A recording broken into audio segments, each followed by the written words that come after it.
Guys, जैसा कि आप देख रहे हैं मेरे पास एक एप्सन का L3110 प्रिंटर है। इस प्रिंटर का प्रॉब्लम ये है कि जब भी इस प्रिंटर को मैं ऑन कर रहा हूँ तो इसमें ये देखिए रेड लाइट ब्लिंक कर रहा है।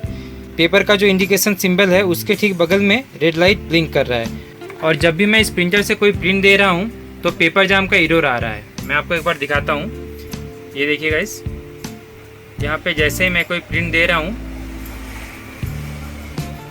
ये देखिए मैं टेस्ट पेज प्रिंट दे रहा हूँ, तो यहाँ पे देखिए तुरंत पेपर जाम आ जा रहा है। ये देखिए, इस वीडियो के माध्यम से मैं आपको दिखाऊंगा कि अगर इस तरह का प्रॉब्लम आपके प्रिंटर में भी आता है तो आप उसे कैसे सॉल्व करेंगे। और ये सेम मेथड आपके पास अगर L3110, 3115 या 3210 इस सीरीज़ के जितने भी प्रिंटर्स होते हैं, इन सारे प्रिंटर्स में आप ये फार्मूला यूज़ करके उनका इस तरह का प्रॉब्लम सॉल्व कर सकते हैं। इस प्रिंटर में पेपर जाम का प्रॉब्लम आ रहा है, लेकिन इस प्रिंटर में कोई भी पेपर देखिए फंसा हुआ नहीं है, लेकिन फिर भी ये प्रॉब्लम आ रहा है। तो इसके लिए हमें इस प्रिंटर को पहले खोलना पड़ेगा। इस प्रॉब्लम का सलूशन करने के लिए हमें सबसे पहले इस प्रिंटर को खोलना है।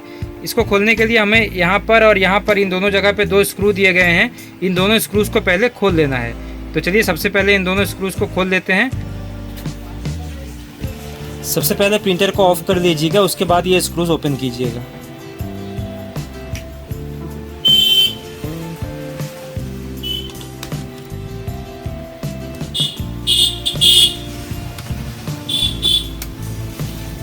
अब हमें प्रिंटर का ये जो पार्ट है इसे धीरे से उठाना है।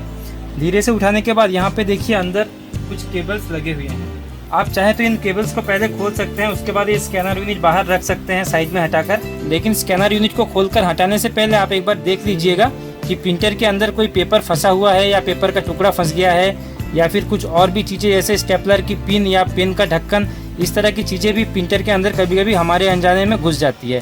तो पहले आप देख लीजिएगा, अगर आपको उस तरह का कुछ दिख जाता है तो उसे निकाल दीजिएगा।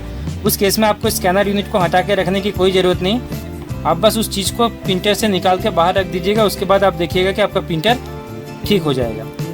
तो सबसे पहले मैं एक बार चेक कर लूँगा कि प्रिंटर के अंदर उस तरह का कुछ फंसा हुआ है या नहीं। चेक करने के लिए मैं एक टॉर्च का यूज़ करूँगा। ये देखिए फ्रेंड्स, इस प्रिंटर के अंदर यहाँ पर पेपर फंसा हुआ है, ये देखिए। और जहाँ तक मुझे लगता है इसी पेपर की वजह से ये प्रॉब्लम आ रहा था। अब मैं थोड़ा और अच्छे से देख लूँगा कि प्रिंटर के अंदर कुछ और फंसा हुआ है या नहीं।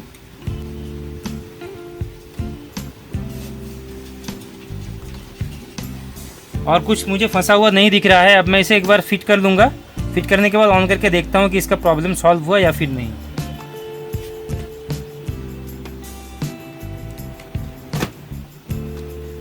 अभी मैं स्क्रू नहीं लगाऊंगा, पहले मैं एक बार चेक कर लूँगा कि इसका प्रॉब्लम सॉल्व हुआ है या नहीं। अगर हो गया होगा तो स्क्रू लगाऊंगा, अगर नहीं हुआ होगा तो एक बार फिर से खोलूँगा।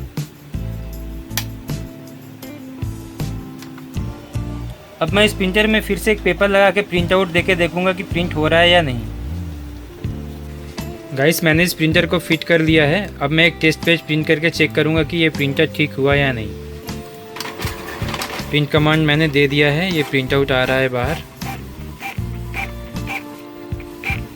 ये देखिए गाइस, ये प्रिंटर बिल्कुल ठीक हो चुका है। गाइस, अगर आपके प्रिंटर में भी इस तरह का प्रॉब्लम आता है तो आप पहले खुद ही इस तरह से एक बार चेक कर लीजिएगा। हो सकता है कि आपका प्रिंटर आप खुद ही ठीक कर लें। उस केस में आपको सर्विस सेंटर में ले जाने की ज़रूरत नहीं पड़ेगी और आपके काफ़ी पैसे भी बच जाएंगे। तो इस वीडियो में फ़िलहाल इतना ही। मिलते हैं अगली वीडियो में फिर किसी प्रॉब्लम का सलूशन लेकर। तब तक के लिए थैंक यू, बाय बाय।